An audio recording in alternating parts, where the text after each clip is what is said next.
A vida, o que é? O que é a vida? Na verdade, tudo que existe é vida. Até mesmo uma criatura, a qual normalmente chamamos morta, está viva.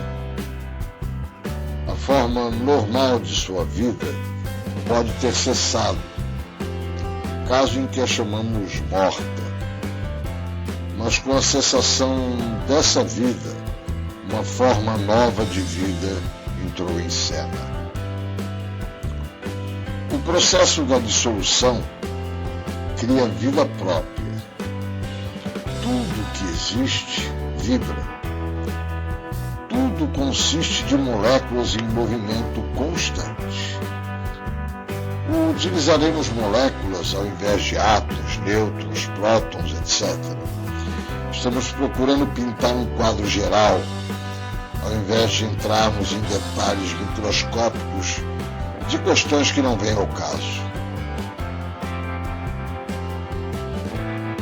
Talvez devêssemos dizer algumas palavras a respeito das moléculas e átomos.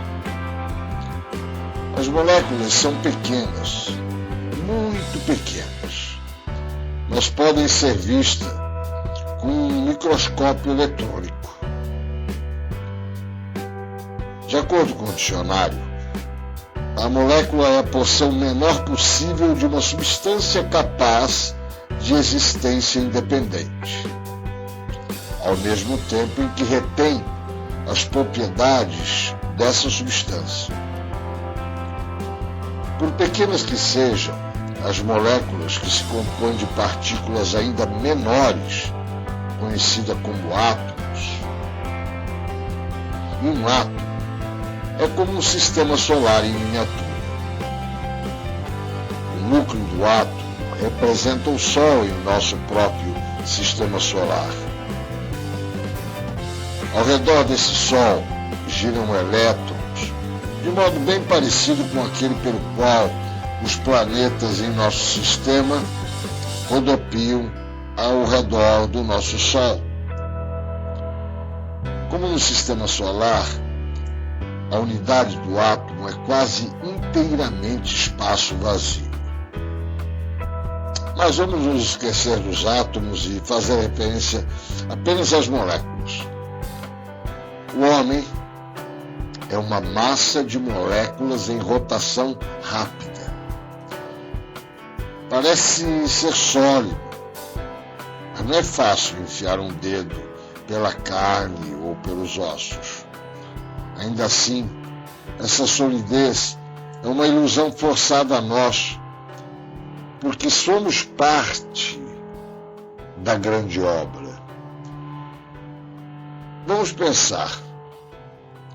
Uma pequena criatura, uma criatura infinitamente pequena, que se possa colocar a uma certa distância de nós mesmos, de um corpo humano, nos olhando. Essa criatura veria sóis em rodopio, nebulosas, espirais e faixas parecidas com a Via Láctea. Nas partes macias do corpo, a nossa carne, as moléculas estariam amplamente dispersas. Nas substâncias duras, os ossos, as moléculas seriam densas, agrupadas, dando aparência de um grande conglomerado de estrelas. Agora, imaginemos-nos em pé sobre o cume de uma montanha em alguma noite clara.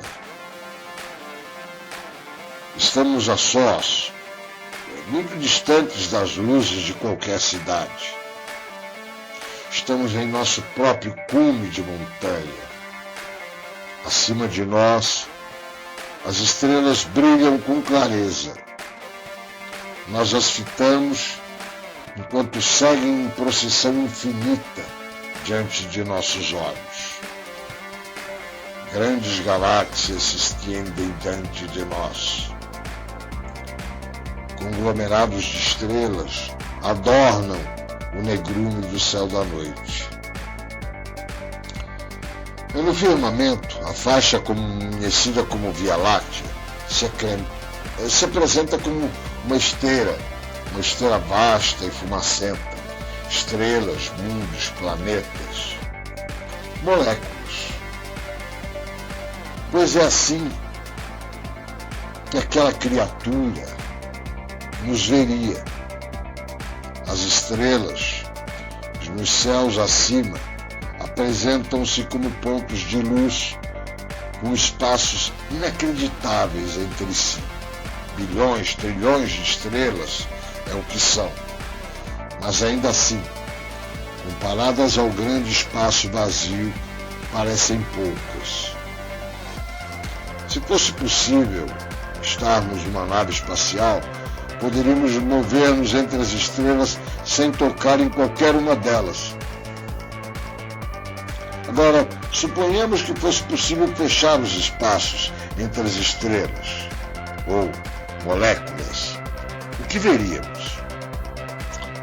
Aquela criatura microscópica que nos vê também estará pensando nisso. Nós sabemos que essas moléculas vistas pelas criaturas, ou melhor dito, por aquela criatura, somos nós. Qual então é a forma final das formações estelares nos céus? Cada homem é um universo em si mesmo, um universo no qual os planetas, as moléculas, rodopiam ao redor de um sol central. Cada rocha, graveto ou gota de água é composta por moléculas em movimento constante, incessante. O homem se compõe dessas moléculas em movimento. E esse movimento gera uma forma de eletricidade, que, unindo-se à eletricidade proporcionada pelo eu maior, forma a vida senciente. Ao redor dos polos da Terra, tempestades magnéticas irrompem e brilham, dando origem às auroras boreais, com todas as suas luzes coloridas. Ao redor de todos os planetas, moléculas, as radiações magnéticas entrosam e interagem com outras radiações emanadas dos mundos e moléculas vizinhas, em nós mesmos. Então vamos raciocinar. Nenhum homem é um mundo em si mesmo. Nenhum mundo ou molécula pode existir sem outros mundos ou moléculas. Todas as criaturas, mundos ou moléculas, dependem da existência de outras criaturas, mundos ou moléculas, para que a sua própria existência possa continuar.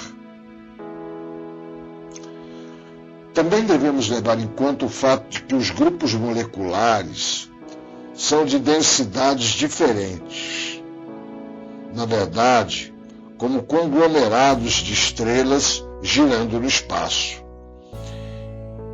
Em algumas partes do universo existem regiões povoadas por um número bastante pequeno de estrelas ou planetas ou mundos, qualquer seja o nome que a gente queira dar. Mas, por todas as outras partes, apresentam-se com uma densidade considerável de planetas, como acontece, por exemplo, na nossa Via Láctea. Neste caso, de modo bastante parecido, a rocha pode representar uma constelação muito densa, ou galáxia. Agora, o ar é povoado por um número mais raro de moléculas. Na verdade, o ar passa por nós e passa pelos capilares dos nossos pulmões, indo até a nossa corrente sanguínea, as moléculas de ar. Além do ar, existe espaço onde há conglomerados de moléculas de hidrogênio amplamente dispersas. O espaço não é o vazio, como as pessoas costumam imaginar, porém uma coleção de moléculas de hidrogênio em oscilação turbulenta. E, naturalmente, as estrelas, planetas e mundos formados por moléculas de hidrogênio, é claro que se um deles apresentar coleção substancial de grupos moleculares, torna-se muito mais difícil para qualquer outra criatura passar pelos grupos. Mas um chamado, digamos, fantasma, que tem suas moléculas amplamente espaçadas, pode com facilidade atravessar uma parede de tijolos. Pensemos assim, pensemos na parede de tijolos como uma mesma uma coleção de moléculas um tanto parecida com uma nuvem de poeira suspensa no ar. Por improvável que pareça, existe espaço entre cada molécula, assim como existe espaço entre as estrelas diferentes. E se algumas outras criaturas fossem suficientemente pequenas, ou se suas moléculas estivessem bastante dispersas, nesse caso, poderiam passar entre as moléculas, digamos, daquela parede de tijolos, sem tocar qualquer uma delas. Isso nos capacita a examinar como um fantasma, por assim dizer, pode aparecer dentro de uma sala fechada e como pode atravessar o que se nos parece uma figura sólida. Na verdade, tudo é relativo. E uma parede que a nós parece sólida pode não ser para um fantasma ou para uma criatura do mundo astral.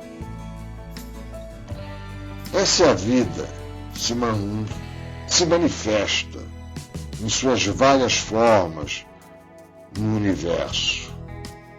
Pensando bem, como é belo fazer parte desse universo e ter vida nele mesmo.